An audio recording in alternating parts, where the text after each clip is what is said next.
Okay, there's a lot of stuff here. I'm going to go over this individually and explain what you're seeing. These are Imperial doors. I designed these in Tinkercad, printed them up. You can see that they stand by themselves. All right, there's 2 of these. I also have 2 blank doorways. This piece will be glued on the back here to make the entryway. These 4 pieces right here, they're all identical.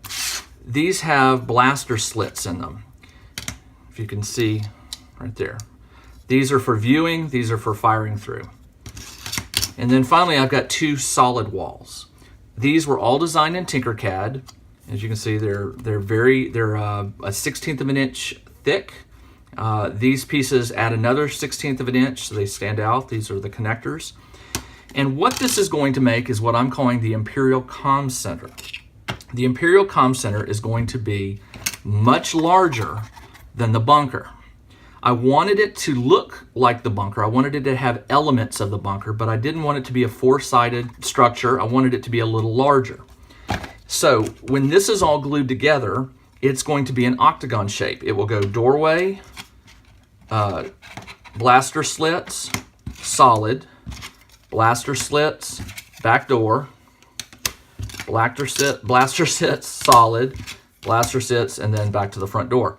And when these pieces are angled and glued together along their joining edges, this will be a somewhat, much larger. You can see that it's going to be slightly larger than this, and it will be octagonal shape. And I have some other special surprises in store for this. So first thing we need to do is get these all glued together, and there's a real easy way to do that. To connect the walls together, I flipped them over onto their backside. And when they are glued together, they're going to bend in at a slight angle, okay? Now to get them to stay together, you can't glue this edge to this edge because it won't fold. You have to glue a hinge or 2 in here so that it will bend. And the best way I can come up with to do this is to make these little tabs, folding tabs out of this is cardstock. And what I'll do is I'll glue one here and I'll glue another one here. And then what you have to do is you have to take the 2 pieces and touch them. They have to be perfectly up against each other. You glue the other half down and the other half, and when done, you'll have this hinged connection. So let's go ahead and do one, and then I'm going to time lapse the rest of it. So I'm going to put a glue dot right here and right here. I'm going to do 2 tabs per side, and what I'm doing is I'm putting it down and I'm folding the edge along the angled side of the wall like that. Now it doesn't have to be, if your fold isn't exact, it doesn't matter, because once these things are glued together, and you decide to fold them, it may redo the fold you made. So not a big deal if they don't match up exactly. So the way I'm going to do this is I'm going to put hot glue. I've glued these 2 sides down. I'm going to fold these back. I'm going to put glue here and here. I'm going to make sure this is totally up against the edge, like that, and then I'll press them down. And hopefully we end up with a nice, clean, all right, down. That popping you're hearing is just the plastic creaking against each other. When it rubs, it makes this popping sound. All right, let's do this one. Fold it down. You want that glue to dry really well. Pull off any strands. All right, they're together. Now, when I fold it, now you may notice there's a gap here. That's okay. I'm going to fill that gap with another printed piece that will cover the paper that's seen. But you have to get these 2 up against each other, okay, like that, so that they fold properly. Do not worry about that gap. Now I'm going to go ahead and do the rest of them.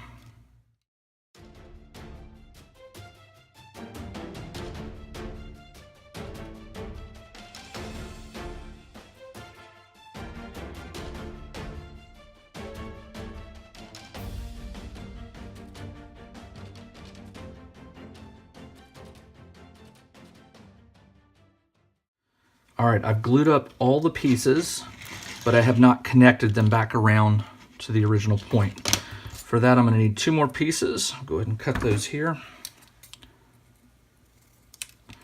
But let's see what happened here. There we go. All right, as you'll notice, the pieces kind of tend to want to form the octagon. And it doesn't have to be perfect. You can see that some of them are, the glue, the way it's done, it's not going to be a perfect octagon, right? You're going to have to force it into that shape. But before you do that, let's go ahead and close it up. I'm going to go ahead and glue a final one over here.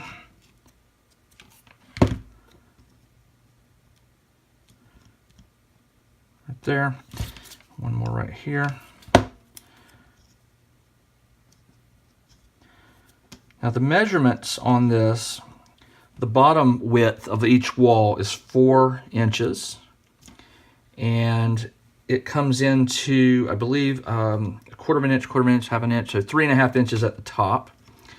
So you can probably mathematically draw yourself an octagon out of chipboard or foam, in my case, is what I'm going to do, instead of tracing it. Or you could just flip this thing over, get it as perfect as you can, and trace this shape on foam or chipboard. But before I do that, let me go ahead and seal this. All right. So what I've done, the last one is kind of tricky, mainly because you can't lay it flat like I've been doing. You're just going to have to eyeball it and put it together like that. Push them up. Don't burn your fingers like I just did. Ah. All right. All right. Stay there. Stay there. All right. Let that glue dry. All right. Now I have the structure complete. Let's flip it over. All right. Now it's not sitting up flat completely. And there's a reason for that. Because of the angle, everything is sort of, the bottom edge is flat. I didn't make it curved. I could have probably tried to figure out what the angle is to shave it so that it's flush with the ground it sits on. But I am going to put something under this to help it give it strength. So I'm not super concerned that these things are all moving right now. But as you can see, it looks pretty good. What I can do is I can apply some tape if I wanted to really have it keep its shape. There we go. All right, that looks awesome. All right, next step is to get the pieces that go in the gaps here. I'll get those printed off and inserted into here. Then I'll do the doors, and then I'll get a roof put on this. Just want to explain something real quick. This model is going to have a removable top, mainly because I imagine that there might be some instances where players might want their armies to move through one door and out the other. There's a front door and a back door. Or maybe there's some fighting inside this thing. So to do that, I'm going to make the top roof removable. Now with this one, the top roof is glued on, and it's what gives it strength. If I don't glue the top on this one, the only way I can give this strength is to reinforce the hinges or give this thing a floor, which is what I'm going to do here. And the way I did this, the way you can get this square, there's a lot of ways to do this. But the way I've done it is I've taken a 12-inch by 12-inch piece of chipboard, and I've drawn lines 4 inches, 4 inches, 4 inches, 4 inches, 4 inches, 4 inches. As long as these two walls and these two walls are touching the lines at their respective, boxes here, I should get a perfect or, near perfect octagon. I'm not worried about the angled pieces because they will find the angle if I get these 4 pieces secured properly. Now, I'm not going to use hot glue for this. I'm going to use tacky glue because it will let me get the glue down first. What I'm going to do is I'm going to place a very thick bead. I'm going to use a pen, and I'm going to carefully trace where the outside is and where the inside is, remove it, and I'm just going to soak this thing in tacky glue, put this back on, and let it dry overnight, and it should be strong enough for me to continue.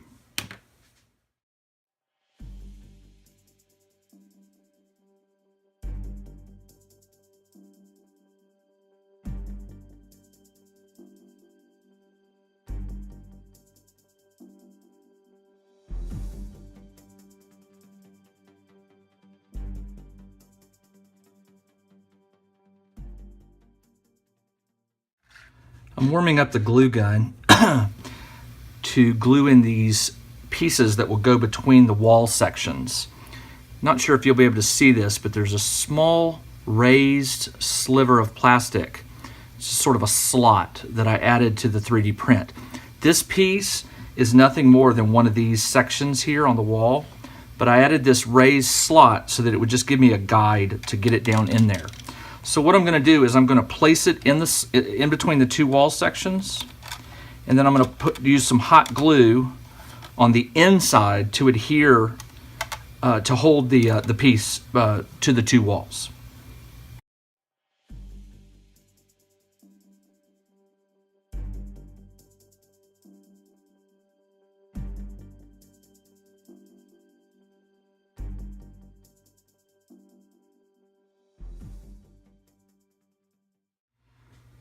The corners are connected with these thin pieces that I hot glued in there.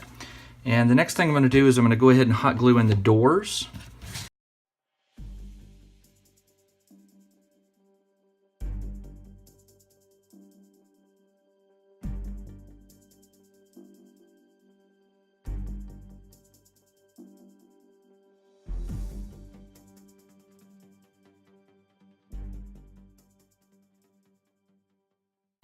Doors are in place. All right, the basic structure is done. Now what I've got to do is get the roof done. One thing that you may be wondering about, these slits for the what I call the blaster slits. It's possible I may come up with some type of turret that will have some, some barrels poking out of here. I'm not sure yet. I've got plenty of time to think about that. But what I thought also about was covering them with black on the inside, or maybe something steel painted so that it looks like it could be opened and closed. Not sure what I'm going to do there yet, but having them open like that gives me options. I can close it off. I can actually insert some things behind it, like gun barrels coming out. Lots of different options, and I don't have to make a decision right now. So let me get to the foam roof. All right, I've got another piece of chipboard here. What I did was I flipped it upside down. I put this edge and this edge up against here, so it was flush. And then I just traced along. You'll see these slight bumps. That's where these pieces are. I want to include that. So what I'm going to do is I'm going to take a straight edge and I'm just going to connect these like here to there. I'm just going to draw a line. And these may have to be cleaned up a bit once I've got them on, but that's okay. This piece is supposed to be removable, so it doesn't have to be an exact fit. It just has to be close enough. And a piece of foam is going to be glued on top of this. The chipboard is basically just to give strength to the foam. If it was just a single piece of foam, that's something that could break. So I am going to secure it onto this chipboard just to give it a little strength and help prevent it from possibly getting broken in half. All right, so I've traced around. Now I need to cut these out.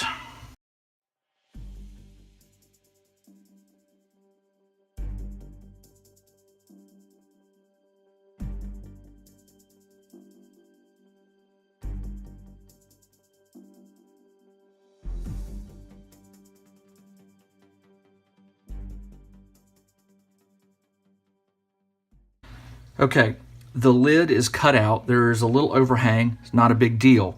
This is not going to be seen. If you'll remember with this initial piece, there's an angled front awning here on the sides.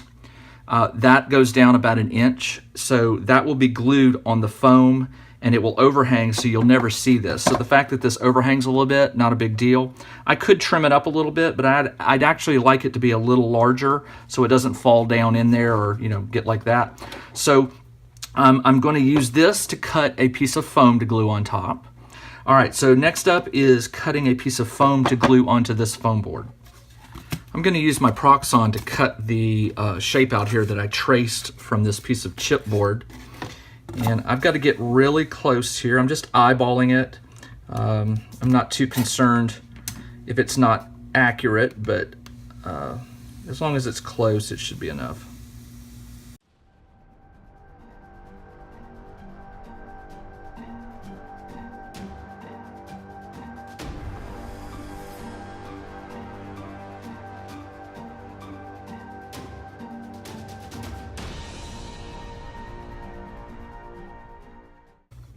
Okay, there we go. And any imperfections I had, I'll just put on the bottom, or I'll cover up with the awning. So there we go, all done. Now I need to glue these two together. Of course, that'll be finding if that's an exact match. There we go, that's the way it went, right there. So I'm gonna glue that and let it dry really well before I go on.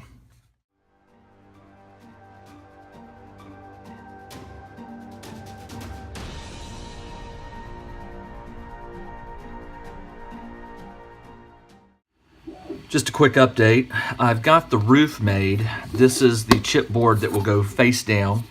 I also trimmed a piece to go around the edge here with a slight gap. I apologize for the noise. You can probably hear the 3D printer going in the background. I'm printing right now the awnings. These are just test pieces. They're hollow. I just printed them just for size purposes. When you're doing prototyping, a lot of times you want to try and save time and material.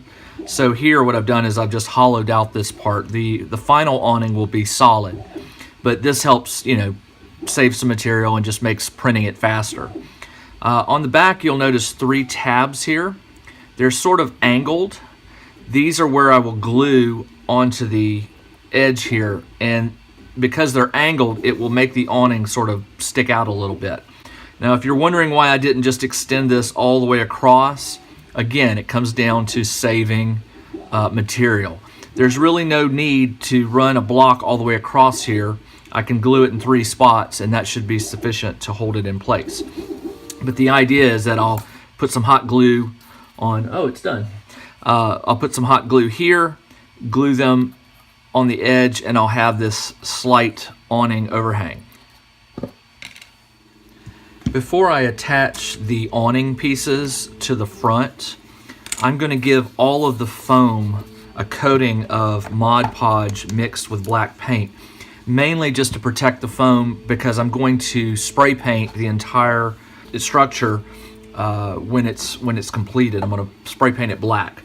So I don't want to risk damaging any of the foam. So I'm going to go ahead and get it covered up with the Mod Podge.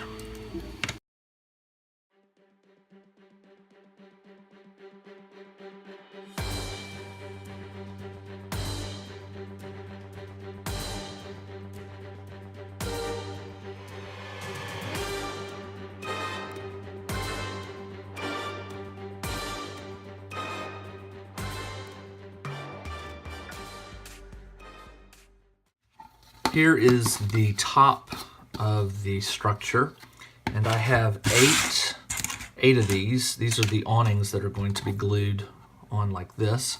I went ahead and Mod Podged this with black tinted Mod Podge just to protect the foam, because I am going to spray paint this entire thing. Before I get to the spray painting, however, I need to glue these on. And the way I'm going to do it is real simple. There are 3 little angled pieces here. I'm going to put a little glue on each and then press it to it. These angled pieces will cause the awning to sort of bend out like this.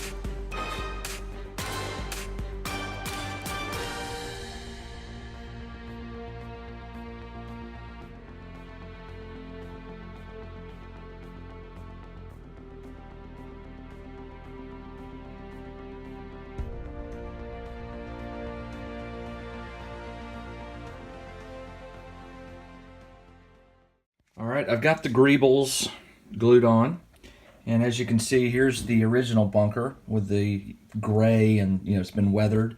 This one's all black. So next I'm going to paint this one to match the gray, and then I'll give it a black wash to sort of dirty it up. And then I've got a surprise for the top. I don't know about you, but I think the top is so big, it's missing something. So I have just the thing, and we'll get to that after I get this thing painted.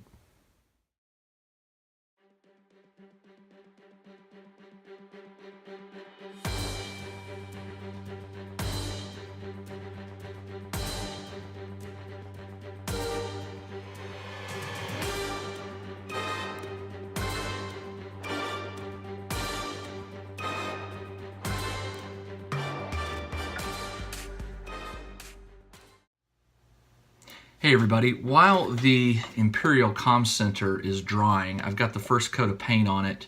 There's still a few wet spots, but I'm going to let it dry before I get the second coat on.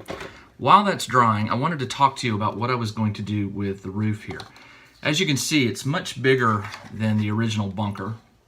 So the bunker didn't have a lot of roof space, and so it just, it looked fine the way it was. This thing's just big, and it just seems to lack something. So interestingly enough, as I was designing these walls in Tinkercad, I got an email.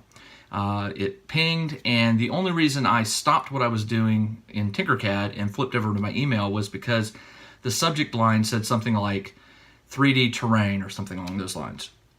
Caught my eye, I flipped over, and it was from a company called Printable Scenery. And the website is printablescenery.com, and I'll put a link in the description below. But they basically reached out to me and asked me if I would like to check out some of their 3D models. There are so many companies out there offering 3D gaming terrain. That's not a problem. We need more. I've told you in previous videos that I really enjoy Fat Dragon stuff, and I print a lot of their dungeon tiles and some of their fantasy stuff. And they do have some science fiction stuff coming out. If you go to their Kickstarter, which I'll put that link below, you'll find some of that. But Printable Scenery has fantasy, sci-fi, historical. I think those are the three key categories they have. They have a lot of 3D models available for purchase. And once you purchase them, you can print as many as you want.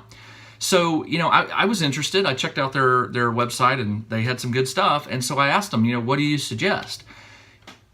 This is another interesting thing, just good timing all around. They said, well, our newest set of models is called the Plasma, I just went blank on it, Plasma Stacks. That was it, Plasma Stacks.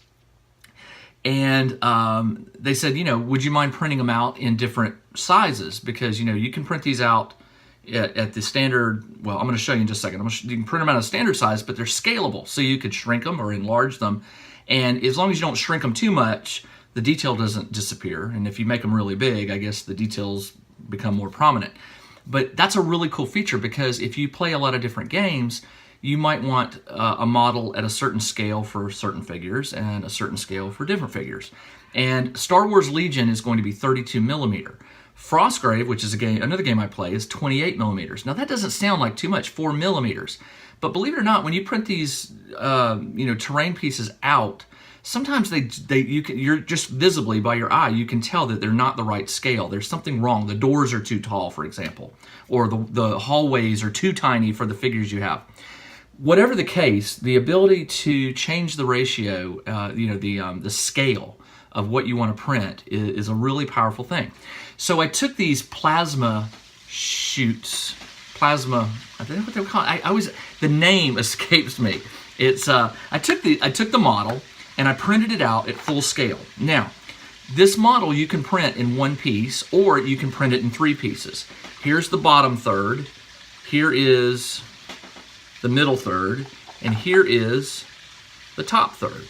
And when you stack these on top of each other, you get this really amazing looking, sci-fi looking plasma shoot pump. You can call it whatever you want, but it's awesome looking. Now, take a look at it, because what I did was I reduced the scale to 50%. Now, you would think using a 3D printer that would mean it was half the size. No.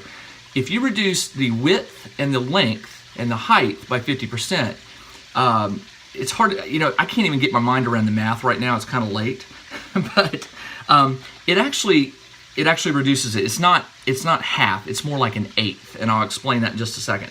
Here's the little base at 50. Here's the middle part, and here is the top part. Okay. See if I can do this without dropping anything, and I dropped it. Hold on, just one second.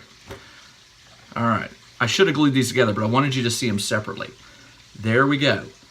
full scale, 50% scale. 8 of these could fit in here, roughly. And the best way to show you that is this. Here's the bottom, here's the bottom. You can see 1, 2, 3, 4, right? And then a second level, 5, 6, 7, 8. So 8 of these, because it's half the height, and the length and width have been reduced by half. So you could print 4, and then another 4 stack up. So 8 of these to 1 of these. And it's kind of hard to tell. I'll take some close-up photos of these before I glue them together and paint them. But as you can see, the detail is still there. There's a little loss of detail on the 50% one, but not enough that you can't see the conduits and the wiring and the furnace opening here. Very, very cool. I printed some of their other stuff. I got on their website and found some other things, and I debated showing these to you until they're done, but I want to show them to you unpainted.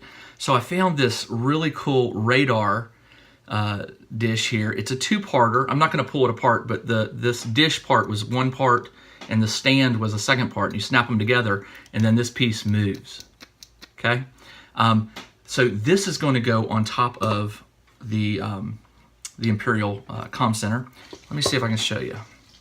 Okay, it's kind of hard to. Well, let me lift the whole thing up so you can get a. If I'm going to do it, I'm going to put the big plasma piece in the center, and you know, I don't want to tip it too much because everything's going to fall. But it really does look cool. It looks like it could be a shield generator of some sort, like, you know, sending maybe a weapon. I don't know. You call it how you want to see it. But it looks really cool. But here's the really cool thing that I figured out after printing these. Some of these parts are mix and match. I don't know if you can see, but this is the little one and this is the biggest one. And the diameter of the top piece is the same, which means I can take the middle, this is getting confusing, the middle of the big piece here. I'm going to take this middle piece and I'm going to add the little teeny piece. Where'd it go? I just lost it. Oh, no, here it is. I'm going to take the middle of the small one, put it on here like this, and then the little part, and I've created a totally different looking object. Again, remember, this came from the bigger piece, but you know, I can do that. Watch this. I had another one I want to show you. Here is the, I'm trying to remember. This is the middle piece right here. Nope, that wasn't it.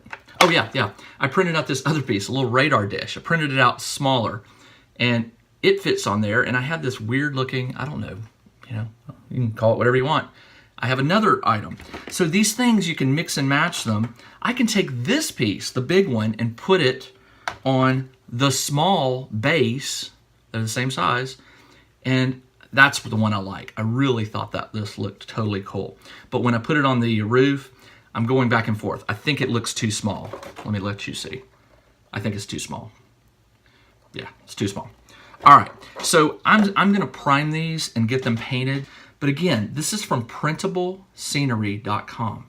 And I'll put the website down below. And their stuff is really good. The prices are not bad at all, especially considering that once you buy it, you can print as many as you like. They frequently have sales. I've seen that. This is not the first time I've seen their website. It's just the first time I've dove really deep into it. I see a lot of 3D terrain websites, and I just don't have the time to investigate them all. I wish I did. But because they reached out to me, I took a chance, looked at their website, and was really, really impressed with what they have. Taking their stuff, Fat Dragon, and there's some other 3D terrain companies that I want to review. You know, I like making terrain, but this 3D printer and some of these new models, it makes it really hard to want to spend hours and hours creating something from scratch when you can just set the printer going. Now, I will say this took 2 hours to print. The middle piece took 1.5 hours roughly, and then the top piece took about 1.5 hours, not quite. So, you know, less than 6 hours, but you get the idea. And again, this can be printed as one single piece. When you buy the model, you get the 3 separate parts, but you also get it all together. So, you know, if you want to just set it and finish it, you can. But I actually like printing these in parts because, as you see, you can mix and match them. But they have ships, they have hallways, they have, like I said, they have science fiction, fantasy, and historical. They have buildings, intact buildings. They have fragmented buildings. They have dungeon tiles. Their system is called Rampage, and you should definitely check it out. Between them and all the other 3D printing services, I've got a ton of resources that I can put that 3D printer to work. And what I've found, and I think a lot of you who have 3D printers will discover this, is while I'm sitting here painting or doing some other piece of terrain, that 3D printer can be printing. It's almost doubled my workflow, because once I set that thing going, especially for big prints, it goes for hours. I don't need to look at it or check it. It's noisy, or I'd have it running right now while I'm talking to you. Just again, check them out, printablescenery.com, and I want to give a special shout out to them for sending me some of their files to test out. And I think these plasma pieces are going to look outstanding on top of my Imperial Comm Center once it's done. So let's get back to this and get this a second coat of painting, and I'll get these pieces painted and put on here, and we can see what it looks like.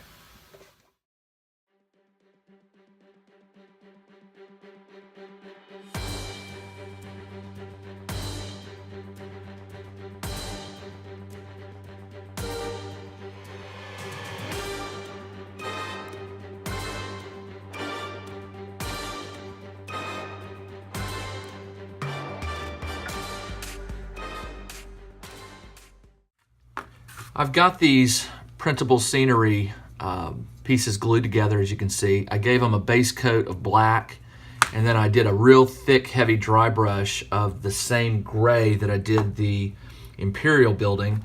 That is a Craftsmart graphite. I just like the way that it has a very, I don't know how to describe it, sort of a military gray, a very dark gray, very industrial gray. So I dry brushed these, and now what I'm going to do is I'm just going to give them some highlights. I'm not going to go crazy with painting these. I want them to sort of match the Imperial building. So what I'm going to do is I'm going to use some silver to highlight some of the pipes. Same with the radar tower here and this little object. So I'm going to get started on that, and then after that's done, I'm going to give these and the Imperial building a wash. Of a black paint mixed with water, just to give it a dirty, grungy, to weather it a little bit.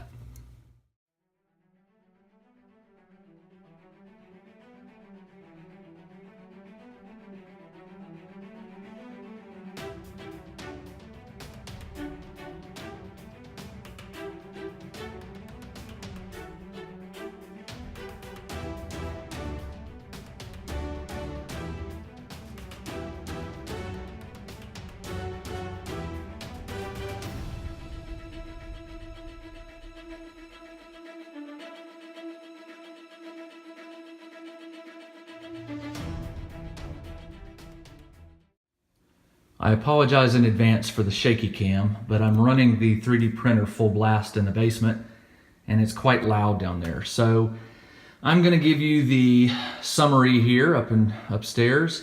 I hope you like it. There is the Imperial Comm Center. These pieces are removable. I haven't glued them down. I could add more, I could take away, whatever I want to do. Put that in the center, maybe, center it. Maybe just put that up front. It's weathered. I've given it a good weathering.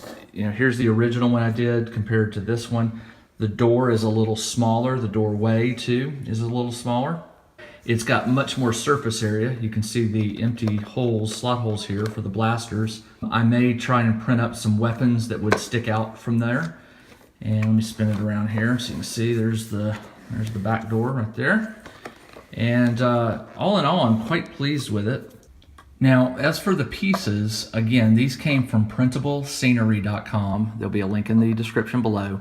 I'd like to thank Printable Scenery for reaching out to me and offering to let me take some of their pieces and print them and try them out. These just seem to fit that Empire look, very industrial, heavy duty. I wanted to make this the comm center, so obviously the radar or this dish here seemed to go hand in hand with that. There's a lot more of these that I could have printed. I just didn't have time. So I think what I'm going to do is I'm going to print some of some more of the printablescenery.com terrain and share that with you in a separate video. I think given that the top of this was so blank, it needed something. It just lacked something. So I printed this and I was like, nope, I need more. Then I printed this and I was like, no, something's missing. And then I printed this big thing and I was like, yeah, that's it. This, any of these pieces could fit on the smaller one just as easy right there. You could put a dish up there, or I don't know if the big one will look right. Let's take a look. Oh man, no, that's definitely overkill. Unless you had some sort of scenario or mission where there was a bunker that had some sort of generator or something. Maybe this could stand in, but then again, the smaller one might do right there. You could just place these near bunkers. They would look. This one actually probably still needs to go up top. But here's your power generator for this thing or something like that. So very cool stuff. Thank you, Printable Scenery. I really appreciate you sharing these files with me, and I will print some more of your stuff and share that with viewers in an upcoming video. The lid is removable. That was one of the things I wanted to do. And as you can see, it's empty and ready to go for anything inside it. Interestingly enough, Fat Dragon Games has a Kickstarter going on right now. Of course, by the time you see this video, it may be over. But in their Kickstarter 3, they have a science fiction, I believe it's an add-on set of terrain. And a lot of it is stuff you would find in here, like chairs and consoles and screens and stuff. I'm gonna have to check that out. And that may be worth printing and painting and putting in here. Again, because it's an STL file, or they will be STL files, I can scale them as needed. I can make them as big or as little as I want. But it would be interesting if you had a battle where maybe some of your soldiers entered here and had a shootout inside or used it as a shortcut. So anyway, I hope you like it. This one was fun to make. It was a little bit time consuming, printing out all the parts. Even though the printer does all the work, it's still time consuming. Each one of these took anywhere from an hour and a half to 2 hours, and there's 8 in all. And then of course there were the doors and the little piece inside here, that piece.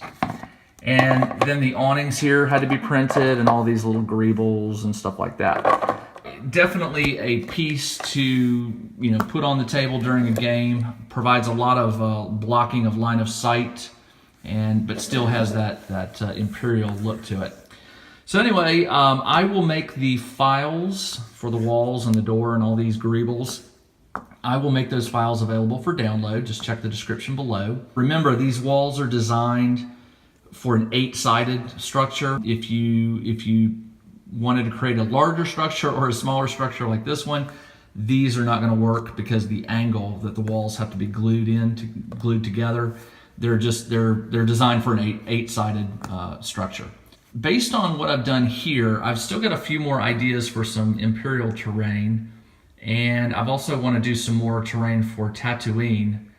But I think for now I'm going to wait and see if Fantasy Flight offers up any additional information about other factions or groups, other locales, before I design anymore. I want to take a break from Imperial and do something else. If you have any questions, post them below and I'll do my best to answer them. But thanks for joining me. And if you decide to make one of these, please reach out to me and let me know. I would love to see a picture of your final result. So again, this is DM Jim. Thanks for joining me, and I will see you in the next episode.